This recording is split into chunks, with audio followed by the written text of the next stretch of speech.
शिंदखेडा तालुक्यातील डांगोर्डी गावाजवळ लग्नाचे वरात घेऊन जाणाऱ्या हिंगणघाट येथील खासगी ट्रॅव्हल्स बसला अचानक आग लागली आहे। वर्धा जिल्ह्यातील हिंगणघाट येथील सिद्धी ट्रॅव्हल्सची बस होती।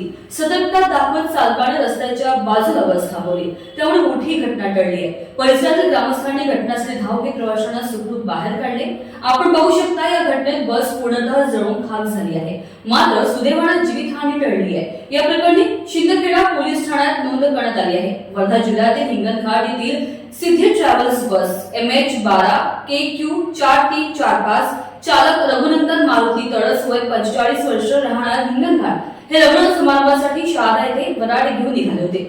सोनगीर पासून 7 किलोमीटर अंतरावर असलेल्या डांगोर्डी तालुका शिंदखेडा गावाजवळ बसमधून अचानक धूर निघू लागला व अचानक आग लागली। आग लागल्याचे समजताच बस चालक रघुनंदन तळस यांनी प्रसंगावधान राखत बस रस्त्याच्या बाजूला उभी केली। ही घटना समजताच परिसरातील ग्रामस्थांनी ही घटनास्थळी धाव घेतली। बसमधील 15 ते 17 प्रवाशांना सुखरूप बाहेर काढण्यात आले। त्यानंतर बसने पेट घेतला।